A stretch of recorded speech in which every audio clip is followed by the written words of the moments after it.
Ah, okay, I haven't submitted. That's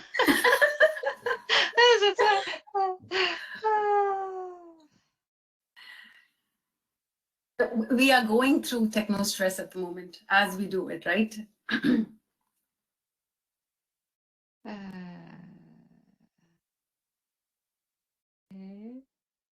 So since we are just a few of us at the moment, maybe you would like to share openly as to what would you, maybe you could type it in or share with me. So how much of stress have you experienced in the past 1 month? Was it very less? Was it too much? Would you say you're burnt out, or was it manageable?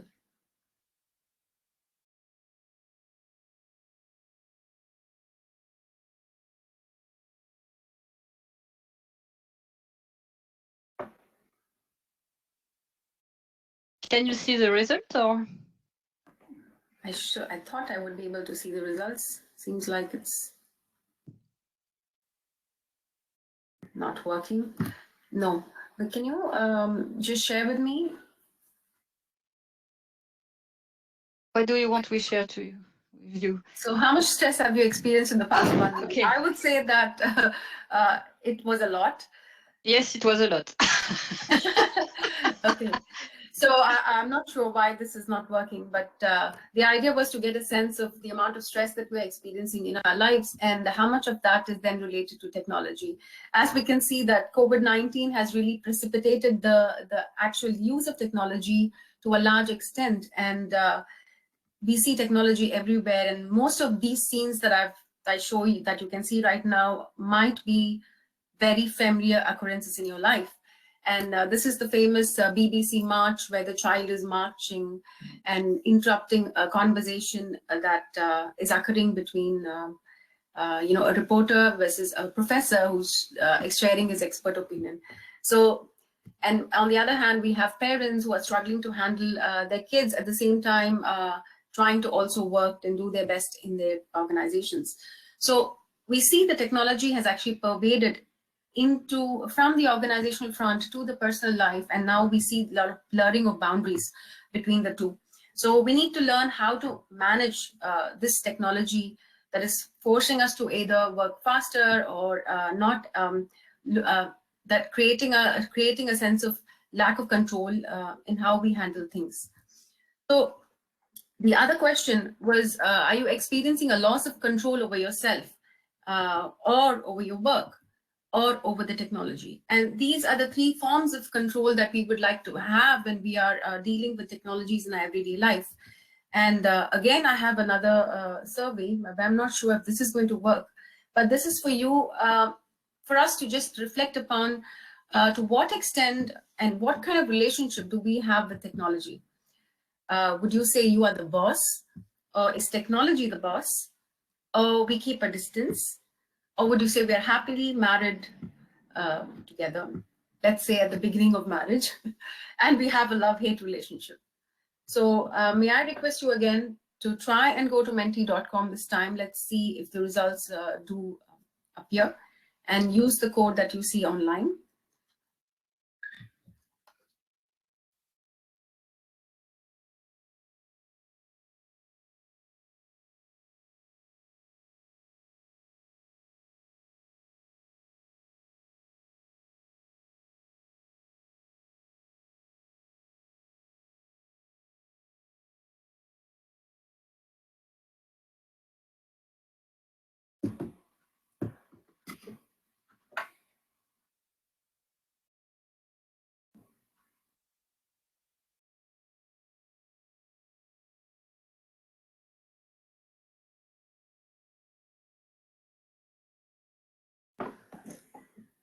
You can go to the next question if you have the first question that appears in front of you.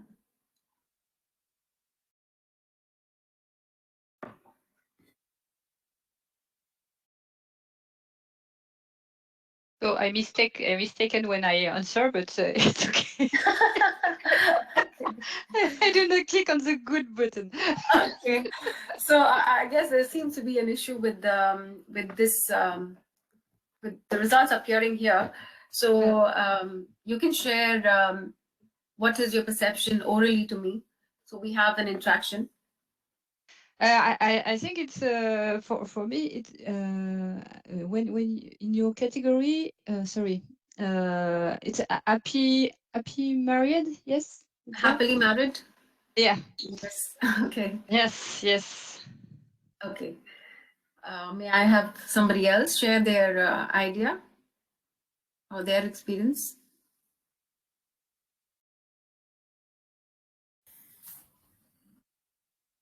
So in my case, I think technology is almost a boss. I'm the boss. You are the boss, Imed. That's a nice thing. And Sai is happily married. Saeed is happily married. We could probably say that, yeah. So we see that each individual actually senses the amount of control he experiences in how he handles the technology in different manner. And this perception of control can actually determine to what extent someone will feel techno-stressed or strain related to techno-stress. So let's dive into the topic. And what is techno-stress? Techno-stress is generally referred to as a stress that individuals experience due to the use of technology in personal or professional life. So it can be the pressure linked to technology that forces people to work faster, longer, or it can be the pressure linked to learning new skills and adapting to new systems, changing work habits. And it can also be dealing with uncertainties in technology use with the feeling that your job might be at risk. So all of this general perception of stress is termed as, which are technology induced, is termed as techno-stress. So in the current scenario, we cannot avoid techno-stress, right? All we can do is to be able to manage it most efficiently. So can we actually leverage techno-stressors for positive outcomes? That is something that I would like to discuss with you. But what are the conditions under which we can leverage techno-stress, and what individual characteristics will allow us to view these stressors that we see in our lives in a more positive light? So before going into this, I would give you a brief as to what is covered in this webinar. So the idea is that you appreciate the importance of understanding what is Technostress Creators and what is technology spatial intrusion in the current work scenario. You will be able to understand how and why Technostress Creators and technology spatial intrusions may have negative and positive influences on the several performance outcomes. And you can unpack the different types of Technostress Creators. And we will also understand certain actionable strategies for leveraging and coping with Technostress Creators based on the findings of recent research. So this would be what we would cover in this webinar. So going further, what, in your opinion, is technostress? Is it a stimulus? Is it a reaction? Or is it a process? So technostress phenomena is not a stimulus, is not a reaction to a stimulus, but it is actually a process. So the process that involves interaction between technology and environmental conditions. So when I say technology, environmental conditions, I mean techno-stress creators. There are some techno-stress creators in the environment, and this process or interaction of the individual with this technology, techno-stress creators in the given environment gives rise to certain forms of appraisal by the individual, which this appraisal, when he views these stressors as taxing or threatening, or something that where he requires to change the way he does, that sets into motion certain coping responses that he needs to undergo. So these coping responses then lead to psychological, physiological, and behavioral outcomes. So technostress as a phenomena is not because of a certain thing, or object, or a stimulus only. It is not because of the person only that different kinds of people will only experience technostress. But in fact, it is actually a process where the interaction and the relationship between the technology and the person and the way it is appraised determines to what extent a person will face technostress in their life. So I'm relying on a recent article, a review article on this phenomenon of technostress, and we see certain negative outcomes because of technostress. This is only when you're not able to handle the demands faced in the environment conducively. So some of the negative outcomes that are job related involve low job satisfaction, low organizational commitment, and higher intention to leave the organization, more role overload, role conflict, and that might also lead to job-related anxiety and depression. And we also have certain IS-specific outcomes due to technostress. Here we see that when an individual is unable to handle technostressors in the environment effectively, then he lacks the ability to use technology for innovation and productivity. And there is also lower end user satisfaction when using technology, or such people would be resigned to or unwilling to comply with the use of technology in the appropriate manner. So we also have certain well-being outcomes. That is, you increase amount of inability to cope with technostressors would lead to exhaustion, burnout, strain, and recently technostrain as well. So now the same article also talks about certain other situational characteristics that are linked to when a person would appraise, when a person would feel the demand or the inability to cope with technostress. And we see that certain IS characteristics, such as usability features, intrusiveness features, and dynamic features of the technology can lead to, can create this phenomena of technostress in a person. And we also see that certain conditions can alleviate the negative outcomes, which means certain conditions can help the individual to cope with the technology better. And what are those? Here we talk about digital literacy. Similar to that, we have literacy facilitation. Literacy facilitation is where you learn how to use the technology in a better manner. So the organization provides the support necessary for the individual to be able to learn how to use technology in the best possible manner. And you also have technical support that is extended by organizations and or end user involvement in the development of information systems, for example, or innovation support that is provided in the organization can actually help the employees feel that technostressors will not lead to a negative impact. So it will help them to overcome these or cope with these stressors, which are viewed negatively, but they will be able to, these offer the resources to cope with them. So these are some of the research that that we see that globally deals with the phenomenon of technostress, and we see most of the research focuses on the negative outcomes, and some talks about how environmental conditions and work design can help in alleviating these negative outcomes. Here, I would like to talk more about how technostressors actually influence an individual. And this is occurring through a process. Like I said, it's a person-environment fit phenomena.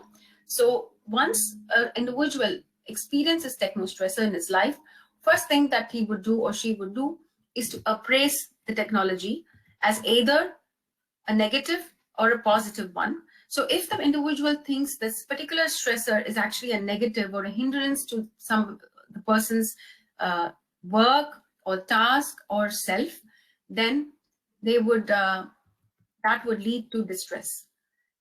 And the secondary appraisal, if I've written appraisal true, is where he will evaluate his ability to cope with these stresses. He would look, or he or she would see, do I have the resources with me to cope with this demand that is occurring in the environment? Do I have the training? Do I have the affective, emotional possibility to cope with it?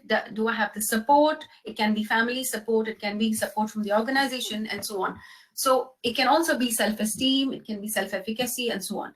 So at the second stage, one appraises the resources that he has in order to deal with or cope with this negative initial appraisal of technostress. But the person can also appraise the techno stressors as a positive or a challenge in his life. So when he does that, he would experience EU stress. So EU stress is nothing but good stress. So from this, what we understand is that techno stressors as such do not cause distress. It can also cause EU stress. It depends on the appraisal of the individual that leads to one of the other outcome.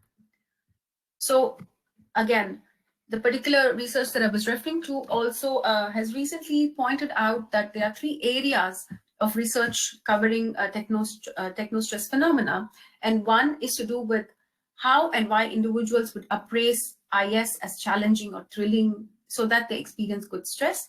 The other side, we have research that focuses on techno distress, that is how and why individual will appraise an IS event or a phenomena as threatful or a hindrance, then leading to bad stress, thereby causing negative outcomes that I initially discussed with you. And we also have research that focuses on how do we facilitate the design of information system in such a manner that people actually experience more of the good stress and less of the bad stress. However, so far the research in research in techno stress has focused on the second part, which is techno distress, and very less emphasis is given to the other aspect of how technology can actually bring about positive aspects to one's life, or what design elements are important for them. So moving on, I would be talking about some research that deals with both of these aspects, but with an emphasis of elevating techno distress. So what factors reduces techno distress, and what are the factors that actually enhances techno EU stress? So let's unpack the 5 techno stress creators for us to proceed further. So techno stress as such is a phenomena, but techno stress creators are the environmental demands, like I explained to you. So the environmental demands occurs in these 5 forms as per the literature. So the first is techno overload. The second is techno innovation. Next is techno complexity, techno insecurity, and techno uncertainty. These 5 elements make up together the phenomena of techno stress creators.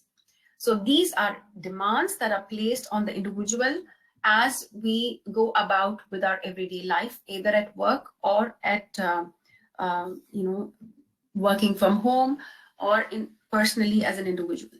So these demands need to be appraised in a manner that is conducive for the well-being of the individual.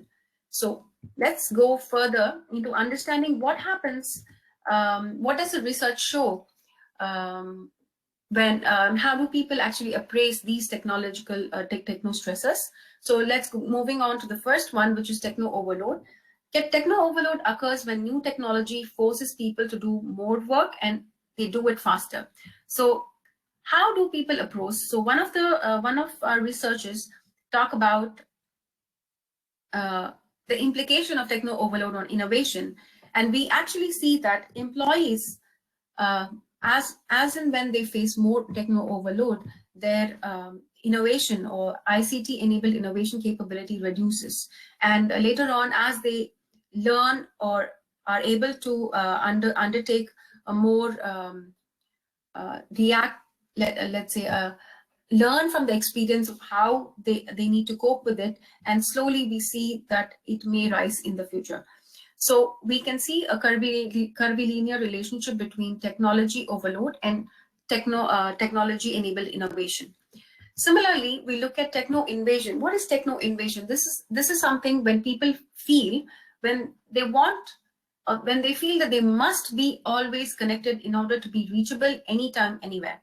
So this feeling of wanting to be connected, which means you're working, your work and life is kind of really blurred, and your work kind of takes over even your personal space. You are working during vacations and so on. So this is the phenomenon of techno invasion. So we look similarly, we find that when employees are faced with techno invasion, their innovation drops to a certain point of inflection after which they learn and they appraise the situation, they understand what resources that they can use to cope with it, and then slowly the innovation could rise. So similarly, now let's move on to the third Technostress creator, which is Techno Complexity. Techno Complexity is when a person feels that he or she has to spend a lot of time and effort in updating their skills, their technical skills, because they are not sure how to use certain technology, and they feel a sense of uneasiness when they use these complex tools. And so the level of complexity in using technology may be very high for such individuals, or they will be forced to seek a technical help when faced with a problem. So this phenomena, again, what happens when an individual employee faces technology complexity, we see again that the innovation drops to considerably, and then slowly, for some individuals who have learned how to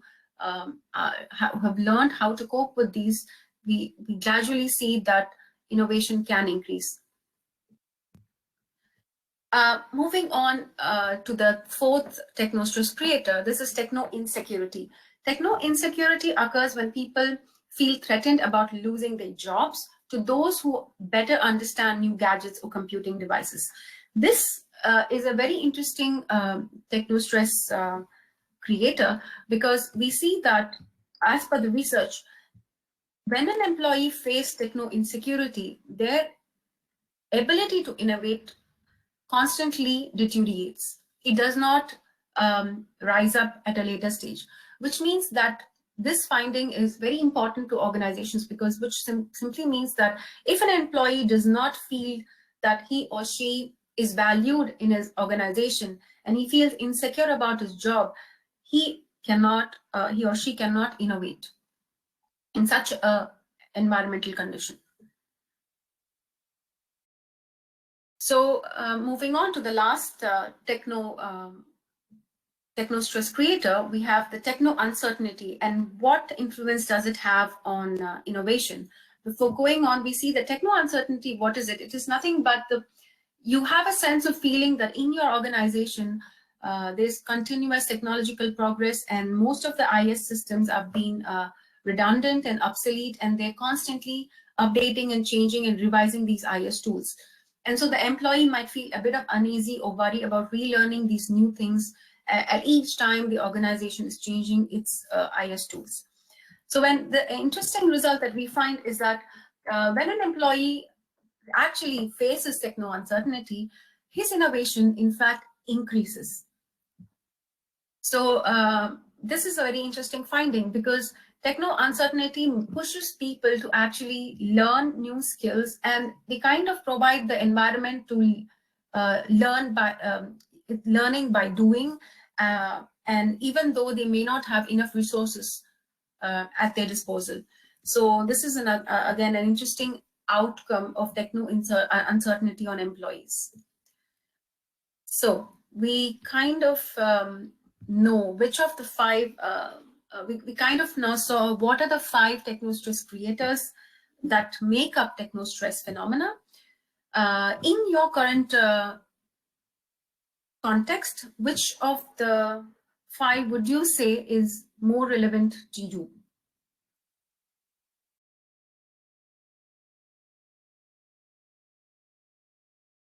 So I would appreciate if someone can share. En fait, I can't answer your question, because I do know I do not feel in any category. For me, it's not for me, it's not the same. It's one of the questions I wanted also to ask to you, because it's also when you use technology, it's for doing a task and to work in a work group. And how do you when you present, I have the feeling that you present only a relationship between individuals and technology, but it's not only that, it's individual, technology, and a work group. So for me, at this time, I do know I cannot enter any categories, But when in another when I work in another place, yes, perhaps it could be in any of these categories. Do you see? I understand. Maybe as I share more, you would probably relate to other aspects that I'm going to share with you. Okay. Yes. So anybody else would like to share which techno stressors do they experience?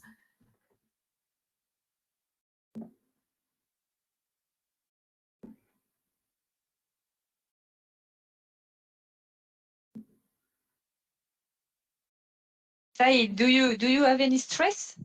Any techno stress?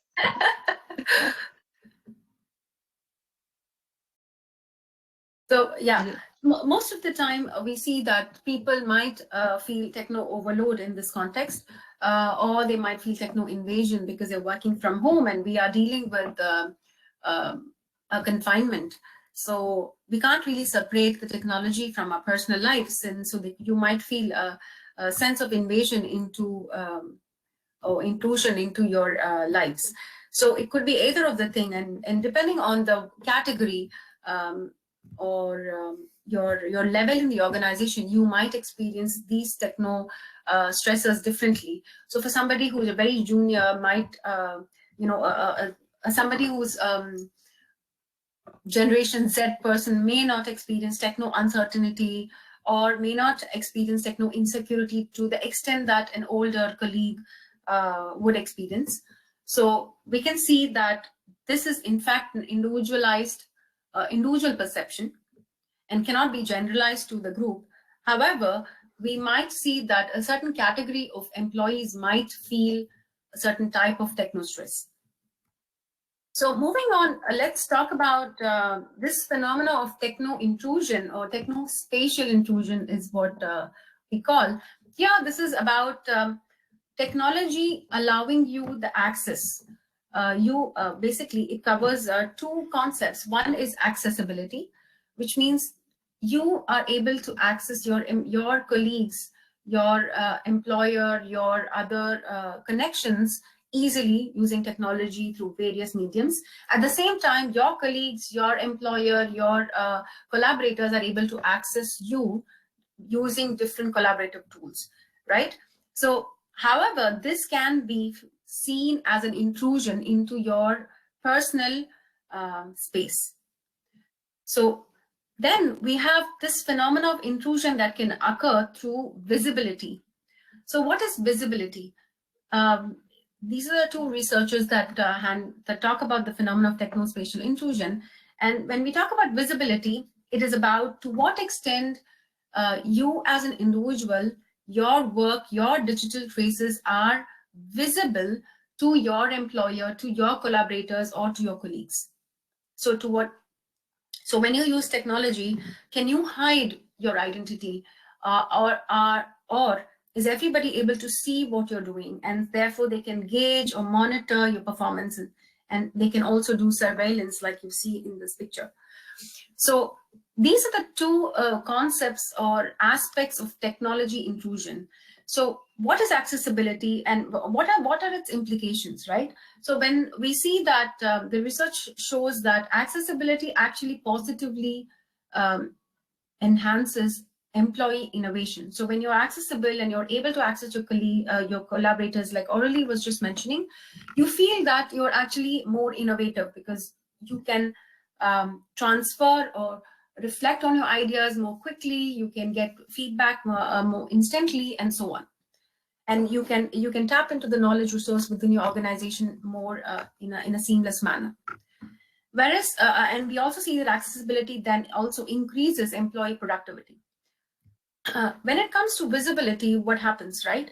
Visibility, we see that we don't have much relationship to productivity. However, when you make employees work more visible, you kind of intrude into their personal space to the extent that they do not feel that they can creatively deviate from their tasks. So they do not innovate. So innovation, if you think about it, innovation requires you to give the employee certain time and amount of reflection into action before they act.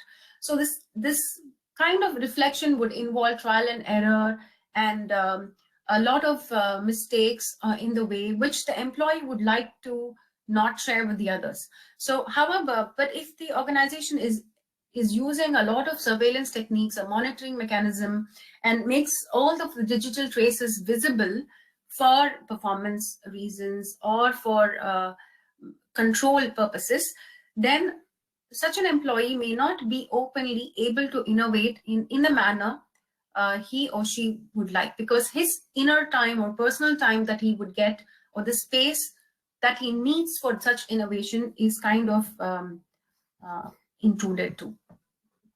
So these are the two outcomes of techno intrusion, which is similar to the concept of techno stress, but it's not the same.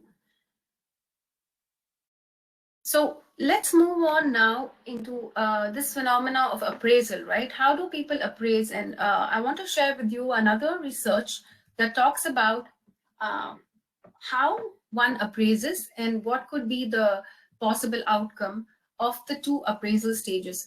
We see that appraisal happens first at the cognitive level.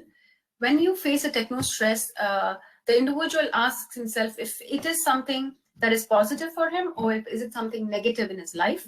So that we can see that cognitive frames or heuristics that he uses to actually assess or evaluate this techno stressors can be either can be influenced by threat technology framing or opportunity technology framing. So technology frames is another concept that has been studied in the information systems literature. The framing simply means that some people are predisposed to thinking that technology is good, whereas some individuals are predisposed to believing that technology is bad. So this cognitive framing actually interferes in the appraisal process, and then the same techno stressor can be then appraised differently by two individuals within the same organization, within the same team, right? And so the cognitive appraisal stage, assuming somebody interprets one of the techno stressors as a negative or a threatful framing because of his cognitive frames, he then looks at what are the resources he has in order to cope with this threat. One of the resources that I shared with you is positive affect towards technology. We see that, for example, Generation Z people are like, they love technology. They don't feel that technology is intruding into their lives because they like technology to that extent that they don't have techno stress, or they don't appraise anything as a threat. And even if they do appraise it as a threat, they always like to use technology, so they overcome it and they use it as a resource to overcome, cope with the threatful framing that they may have had. So we see that techno stress undergoes two kinds of process mobilization stages, appraisal process mobilization. One is cognitive appraisal process, the other is affective resource potential appraisal process. And this particular research actually shows that both of these actually mediate the result that one would obtain, which could be lessened techno strain. And moving on further, we look at what are some individual characteristics that can influence, right? So here we have individual personality traits, which are, everybody would be aware of the big 5 personality traits. And to what extent these personality traits influence Technostress creators and job outcome, right? And here we look at, we have 5 different personalities. We have openness to experience, we have conscientiousness, we have extraversion, agreeableness, and neuroticism. When we see which kind of personality actually is able to handle technostress better, and in one of the research, we find that in general, technostress can lead to job burnout. At the same time, technostress creators can also lead to job engagement. This is what probably Aurelie is mentioning. Some people might actually like overload, like using technology. They don't find it to be actually a disturbance in their work, and they always have a positive framing, and therefore their job engagement increases. we look at which technology, which individual personality traits actually matter in these relationships, we see that openness to experience, the person who's creative, who's open to new experiences, it augments the positive influence of Technostress creators on job engagement, which means that more openness trait of a person would mean that more he would experience job engagement, even in the presence of Technostress creators. At the same time, when Technostress creators negatively influence job burnout, but if you are an extraversion type of personality, or that trait is more stronger in you, you will find ways to cope with this threatful perception and in a better manner, and therefore the negative influence is reduced. However, we look at two other personality traits, which are agreeableness and neuroticism. We see that agreeableness, in fact, augments the negative influence of Technostress creators on burnout.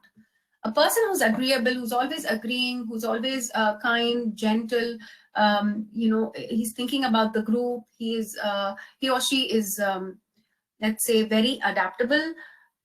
That kind of a person, he accepts technology. Many times organizations offer technological changes or technological renewal, and if you're an agreeableness type of personality, without even having any training, you would accept to actually use these kinds of technology. So sometimes agreeableness is a good trait for collective, group behavior, or for team performance, or we would like to have colleagues who are agreeable. However, such people are or have the tendency to experience more burnout, because they may continue to, they may appraise it as positive, but they will not have the resources to handle these situations. And neuroticism kind of reduces the positive influence of Technostress creators on job engagement, which means a neuroticism is a low amount of neuroticism is good, and we see that in fact neuroticism is kind of correlated to creativity and innovation. However, neuroticism also signifies that a person easily gets frustrated and anxious and angry about different situations in his life. So if you're a neurotic personality, or if you have this trait in you, then you may, your job engagement may decrease, because you may easily get upset and so on.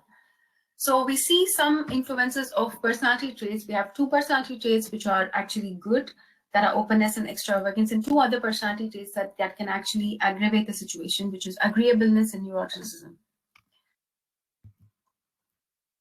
Now I move on to discuss a new phenomena in IS, which is IT mindfulness. And this is also very similar to personality traits, but a more IS specific trait. So during the COVID-19, we face a lot of IT demands. So we ask this question: can individuals' IT mindfulness in fact influence the way he perceives these demands, and would that then impact his job effectiveness, right? So what is IT mindfulness? IT mindfulness is an IT specific individual trait, which this trait is similar to a person with IT mindfulness actually notices or focuses on the present. He's an IT user who pays attention to operational details. He displays interest to investigate the IT features, and with an overall goal to improve his own functioning, right? So IT mindfulness is also a multidimensional construct. I'm not going into the details of this, but we see that in one of our research that we are currently undertaking, we see that especially during the lockdown periods for students, we saw that IT mindfulness traits actually positively influences students' learning effectiveness. And how did it do so? Because it created techno-EU stress. And this mediated the relationship to IT mindfulness and learning effectiveness. Similarly, we have another study that looks at usefulness characteristics of the technology. So same set of sample, we saw that students actually during the lockdown period, we wanted to know what did they experience and is it impacting the learning effectiveness. We find that students who perceive usefulness of the ICT tool, that is, they find that ICT tools are made to help them to achieve their tasks better. When they have that kind of a perception of technology in learning, that increases their techno EU stress perceptions, and that is a good stress, which then leads to ICT enabled learning outcomes. So we have discussed several aspects of how and why people cope with ICTs in different manner, and what are the various forms in which it can influence. So now I would like to just kind of wrap up. So what we have learned is that we understand that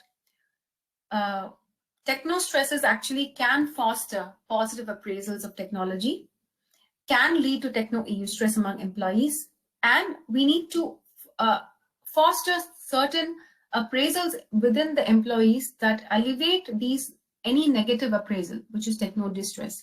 So how do we do that? We can provide anticipatory coping mechanisms and coping resources to organizations. We can emphasize on the usefulness of technology for their work. We can talk about the personal relevance that it has for them. We can also augment the control that they feel in the use of technology. So we saw that especially for techno overload, invasion, and techno complexity, we need to provide this kind of resources in order for them to actually perform better in the organization. And what we need to really avoid is techno insecurity perception among employees, because this can lead to job loss. This can lead to really having employees who are not in the right frame of mind to work or to innovate or to even be productive. So if an employee feels that his work is at stake, then he is not going to be performative or innovative, and therefore we need to avoid, as organizations, we need to avoid such kind of perceptions among employees. And we also saw that techno uncertainties is something that is beneficial to foster innovation within the organization. We can augment this perception or facilitate the innovation process by providing certain innovation support that has already been shown to be useful for performance. And we saw that techno intrusion can be both beneficial and detrimental to employee innovation and productivity. Especially, we saw that accessibility is a beneficial aspect of techno intrusion because it helps in innovation and productivity, whereas visibility can have negative impacts because the employees might feel a loss of control and their space and the digital traces in their space being intruded. Therefore, over monitoring and transparency, all of this is not a good strategy for organization to adopt because it can backfire. So then we saw that certain personality traits are useful in the context of techno stressors or coping with techno stresses, which is openness and extraversion. And we also saw that neuroticism and agreeableness is something that needs to be avoided, especially in jobs where we know that techno stress or techno distress is more prone to occur. And we see that inculcating or fostering a positive affect towards technology, that is positive emotions towards the use of technology within the organization, can actually build slowly the emotional coping needs of the employees within the company. And this then will help them to cope even if they have a threat framing of techno stress creators. So because actually this emotional resource can either prevent them from feeling techno distress, or they can actually help them to cope if they feel techno distress at the later stage. So the other thing that we can do is to foster IT mindfulness. And we know that IT mindfulness is not a trait that cannot be trained. We can actually train people to be IT mindful. And therefore, having strategies or interventions that help people to become more IT mindful will will enable employees to appraise technology as an EU stress and not a distress, and therefore elevate the workload perceptions and make them more effective at work.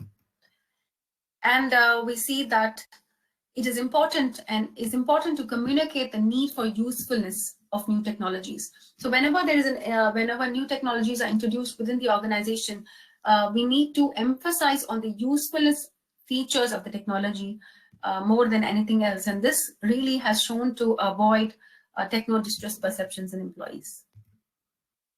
So the key takeaways from the start to now, I hope that you appreciate the importance of understanding Technostress Creators in the current work-life scenario, and that you understand how and why Technostress Creators may have negative and positive influence on performance. And we kind of unpacked the Technostress Creators and the different types of Technostress Creators, so you are able to assess how we could appraise each of these differently. And we understand what is Spatial Intrusion and how that can impact the performance outcomes variedly, the innovation and the productivity. And we also spoke about some actionable strategies that employers can take in order to elevate techno distress perception based on some recent research. So I conclude by saying thank you for your attention and your participation. And I look forward to discussing more on this topic or to answer your questions. Thank you, Anu. Thank you a lot. I think there will be a lot of questions. Is there some questions? Somebody? Oh, sorry, I'm just looking at the chat now. Okay.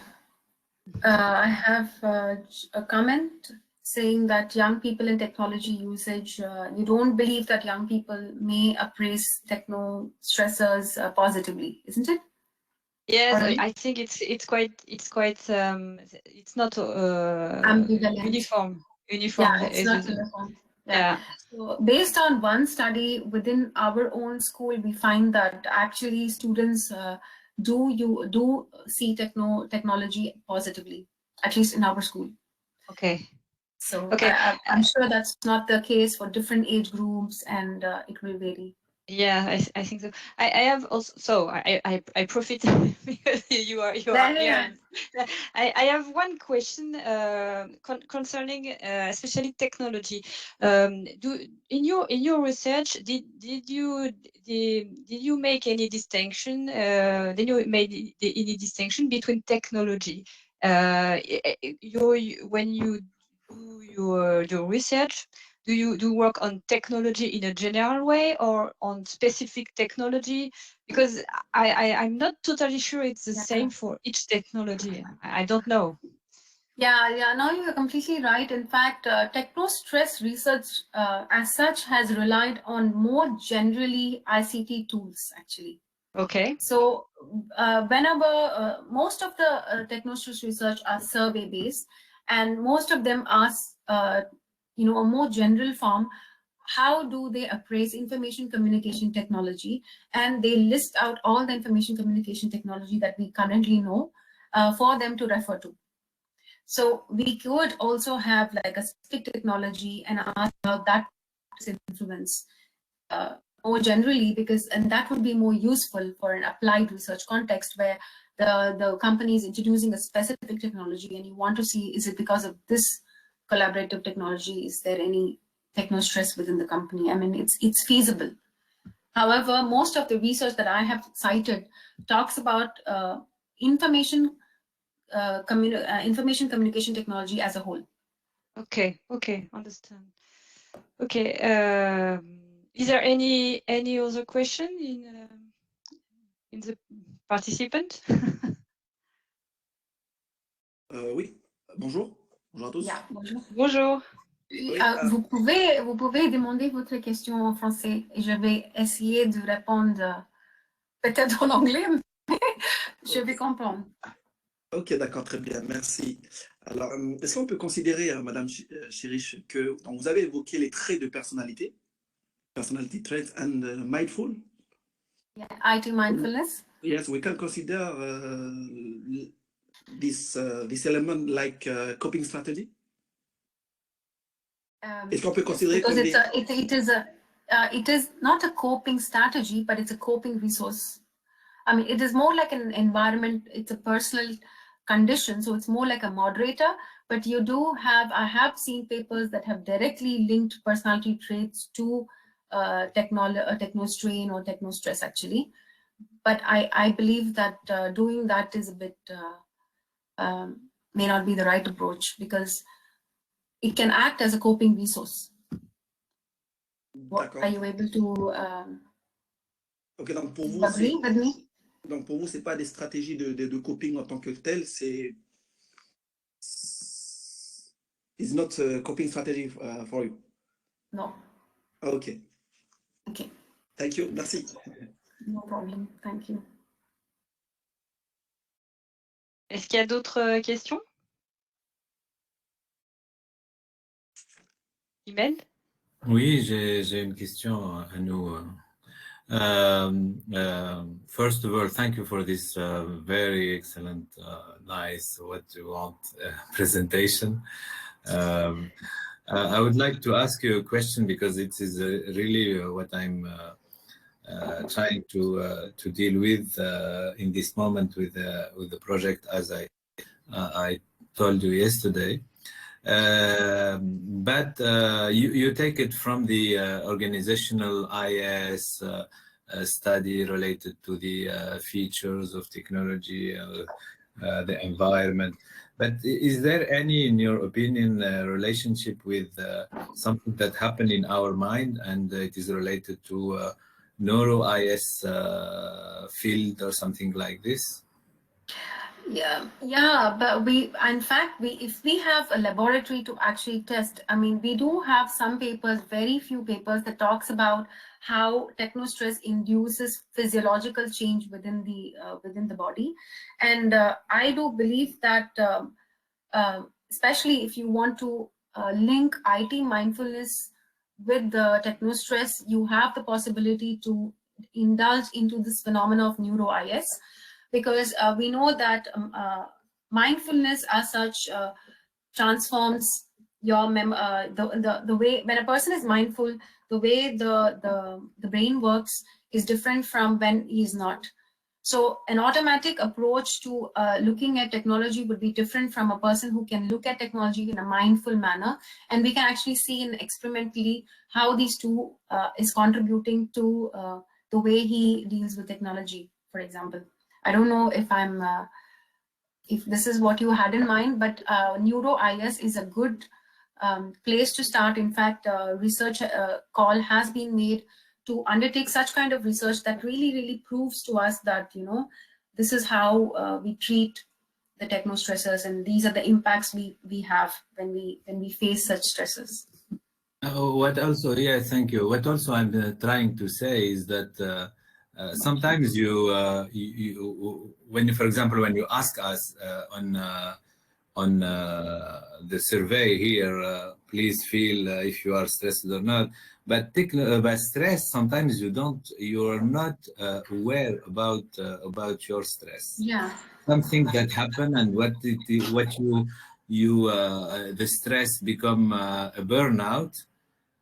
You are dead. There is no. It's something that happened in your mind, but you are not really aware about it. Yes. So in fact, in another project, I'm talking about positive technologies, and I haven't shared that with you. Yeah, there is this general theory called generalized stress safety stress theory. This theory says that human beings are generally looking to avoid unsafe environments. So they are constantly actually stressed. That's what you're saying. So you actually don't know you are burnt out, you're stressed or not, because you're constantly coping in an everyday manner to the challenges that you face. Exactly. And you might see that only you feel safe only maybe in your, you have to develop the coping, safety coping. I mean, I would say the perception of safety. So the safety perception occurs, like, for example, if you have learned in your childhood, for example, when you go back to your home, you feel safe. When you go back to your bed or cozy corner, you feel safe. So as children and as adults, as we grow, we learn what are our safety signals, actually. But they could be also individuals who do not learn what are the safety signals, and they've always been exposed to stressors. Like, we can think about people in war conflict areas and so on, where they have not even experienced a sense of safety in their lives. But this is very common also for IS consultants, right? They don't know when they're burnt out, because they don't even feel stressed, because they're just constantly going with the flow. So this is how actually the brain works. The brain constantly copes. As we wake up, it starts coping to everything that is happening in life. So the more we know, we calm our mind down, and the more we show the mind that this is the safe place, this is where you'll be safe, that's when you can see the difference between when you are burnt out and when you're safe. So it's like when you take a vacation, or when you go to massage, when you finish the massage is when you realize that you were so stressed, right? When you go to the massage parlor, you don't realize that you were stressed. But when you finish the massage, you feel like, wow, I had so much stress. So it's something of that kind of a feeling. So the more we learn how to go to that safety place, or safety net, or the safe environment, the more we will know how much we are burnt out. In fact, we should encourage employees to undertake more, introspection, even meditation, so that they calm their mind down to know what is happening to them, because people don't even know what is happening to them. This comes to my last question. So how you can believe in the result that you can find when you ask people and they do their self-declaration about their state? How you manage to be sure that your model and your results are relevant? This is that I want to ask. So this is not a problem that I'm going to solve, Imad, because since the time stress as a psychological concept is evolved, and nobody can prove what comes first, what comes after, what is the cognitive appraisal that comes first, is it the emotion that comes first, is it the cognition that comes first? We can't go into the brain to actually prove it. It's just not possible, because our brain is too complex. It goes in all directions, and but we can only try to understand this in the best possible manner. And what you're saying is that users, when they say something, it might be biased, right? But would you say that if I experience, if I test it objectively, will I get all the details, right? Technostress, I cannot measure if you are, if techno uncertainty is there in you or not. I mean, we don't have tools to maybe we lack in our field some measures that we can find it in the psychology or psychiatry. This is what I'm saying. This is what I'm trying to do with this group of psychologists here in this project. This is what I'm saying. That's excellent. You can do that, but we only have we have like positive technologies have shown to, like, you can put conductors, and skin conductance can tell us if you're stressed or not, if your BP is rising or not, and if stress can be measured. I mean, life stress can be measured, but can techno stress be measured? I do not know, because techno stress will then translate to just strain that you experience. I can't measure techno stress creator perception. Thank you very much, Anu. Thank you, Anu. Thank you very much. It was very interesting. I have a lot of questions, but we can discuss together.